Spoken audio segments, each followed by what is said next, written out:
Olá, aqui é o professor Diego Carneiro e hoje teremos nossa quarta aula sobre álgebra linear. Na aula anterior, aprendemos como obter o determinante de matrizes de forma genérica, ou seja, matrizes n por n. Na aula de hoje, aprenderemos um procedimento prático que nos permitirá obter o determinante de uma matriz de uma maneira mais facilitada. Esse procedimento denomina-se desenvolvimento de Laplace. Note que da aula anterior que o determinante de uma matriz, por exemplo, 3 por 3 genérica, ela é dada pela seguinte expressão. Nós podemos reorganizar essa expressão de modo a isolar alguns elementos dessa soma.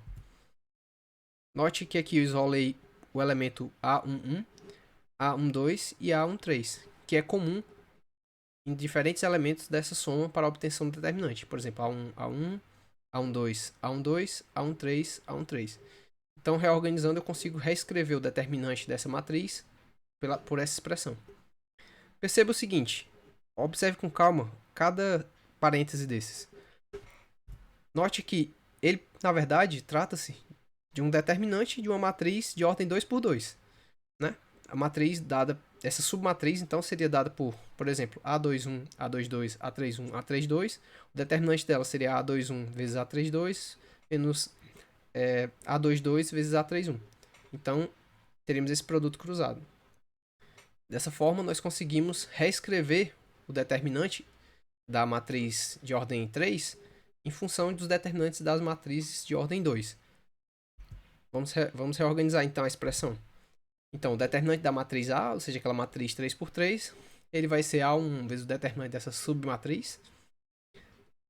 A12 menos A12 vezes o determinante dessa segunda submatriz. A13 vezes o determinante dessa terceira submatriz. Como é que eu obtenho essa submatriz? Vamos voltar para o slide anterior. Note que o elemento, a submatriz, ela é obtida isolando a linha e a coluna do elemento que pré-multiplica a expressão. Ou seja, A11, a submatriz que eu obtenho, ela na verdade eu excluo a coluna e a linha, e o que eu obtenho é essa submatriz interior aqui, certo? Note que esse procedimento é válido para todos os demais casos. Vamos para um exemplo. Então suponha que eu quero obter o determinante dessa matriz 3 por 3. Ele, pela nossa expressão, ele vai ser dado lá por A11 vezes o determinante dessa submatriz. Note, essa submatriz eu excluo o elemento que está pré-multiplicando é 1, é o A11, então eu excluo a primeira linha, a primeira coluna, e a submatriz que eu obtenho aqui na soma vai ser exatamente a submatriz restante, depois da exclusão dessa linha e coluna. Agora, o segundo elemento da soma, ele é menos 2, né? Então eu excluo a linha e a coluna, e a matriz resultante vai ser exatamente aquela resultante após a exclusão dessa linha e dessa coluna. Então 2, menos 1 e 2. 2, menos 2, menos 1 e 2. E por fim, o terceiro elemento dessa linha vai ser multiplicar. Eu eliminaria então a primeira linha e a terceira coluna, e me restaria 2, 1, menos 2 e menos 1. 2, 1, menos 2, menos 1. Então eu conseguiria encontrar o determinante dessa matriz a partir dos determinantes dessas submatrizes 2 por 2.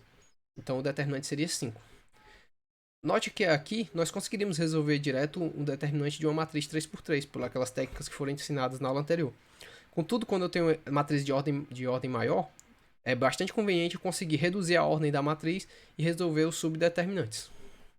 É válido destacar que aqui foi utilizado a primeira linha, mas na verdade eu posso usar qualquer fileira da matriz, inclusive uma coluna ou qualquer uma das linhas, certo? É importante destacar também que eu sempre vou prezar por escolher aquela linha ou coluna que tem o maior número possível de zeros, porque dado que eles vão estar pré-multiplicando os determinantes, então ao ter um número zero, eu elimino a necessidade de um desses termos, então isso facilita um pouco a soma. Vamos adiante, isso vai ficar mais claro. Vamos então generalizar esse conceito agora para uma matriz não 3 por 3, mas uma matriz qualquer, n por n. Então, o determinante de uma matriz n por n, ele vai ser dado pela seguinte soma. O elemento a e j, né? Lembrando que eu vou manter aqui o i, né? Eu vou manter uma fileira fixa e vou variar a outra fileira, certo? Ou seja, eu estou pegando aqui uma linha ou uma coluna da matriz. Ele vai multiplicar menos 1 elevado a i mais j. Esse menos 1 elevado a i mais j, na verdade, ele vai me dar o sinal do termo na soma. Por exemplo, se eu estiver tratando do elemento A11, então aqui vai ser menos 1 elevado a 1 mais 1, que é 2. Menos 1 elevado a um número par vai me dar o resultado 1, ou seja, o sinal desse termo vai ser positivo na soma. Já se essa soma for ímpar, então esse termo ele vai me reportar um sinal negativo na soma. E o determinante da matriz A e J. Quem é a matriz A e J? É aquela submatriz que eu obtenho ao eliminar a linha I e a coluna J. Então, só expressando o que eu já falei, a matriz I é a submatriz de A, suprimindo a linha I e a coluna J. Vamos então para mais um exemplo. Então, suponha que eu quero obter agora o determinante dessa matriz A, que agora é 4 por 4. Note, de uma ordem já superior. Eu vou escolher uma das linhas dela, certo? Uma das fileiras, né? Pode ser uma linha, pode ser uma coluna. No caso, eu escolhi aqui essa última fileira, só para demonstrar que pode ser qualquer uma delas, tá? Então, eu executo o procedimento como demonstrado anteriormente. O primeiro elemento, aqui no caso, vai ser da quarta linha, primeira coluna. Então, o A41 vai ser 1, que vai multiplicar menos 1 elevado a A41, 4 mais 1, certo? Vezes o determinante dessa submatriz 41.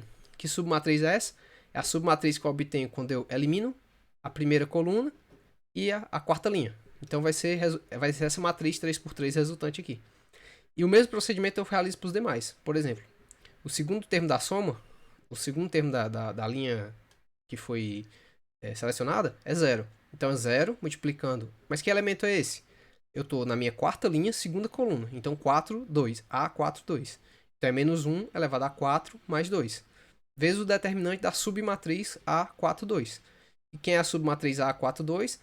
É essa matriz 4 por 4, a matriz A, excluindo essa coluna e essa linha. Então vai ser menos 2, 0, 3, 1, 2, 5, 7, 1, 1. E assim por diante, para os demais elementos, certo? Então, eu consigo desenvolver essa expressão, que é a mesma que tinha no slide anterior, né? Note que aqui um dos elementos é 0. Então, lembra que eu falei que é vantajoso você escolher uma fileira, uma linha ou coluna, que tem o elemento 0. Por quê? Porque você elimina esse termo da soma. Então, você facilita o seu trabalho. Então, se você tiver... Você sempre vai escolher aquela coluna ou linha que tem o maior número de zeros possíveis. Então, desenvolvendo a expressão, aqui eu tenho menos 1, né? Já é o resultado de menos 1 elevado a 4 mais 1, 5. Então, como é o ímpar, né? Então, menos 1 elevado a um número ímpar vai dar menos 1. Então, menos 1 vezes o determinante dessa submatriz. Essa aqui é a submatriz obtida lá, eliminando lá a quarta linha e a primeira coluna da matriz A. E assim por diante, certo? Então, nós podemos calcular o determinante de cada matriz dessa 3×3 diretamente pelo método desenvolvido anteriormente. E aí nós encontramos então que o determinante da nossa matriz 4×4 é igual a 24. E é isso, por meio dessa técnica você pode desenvolver, pode encontrar o determinante de matrizes de ordem elevada, né, decompondo em matrizes de ordem menor, que são mais fáceis de resolver. Isso é uma forma mais prática de se obter o determinante. E é isso, por hoje é só, muito obrigado.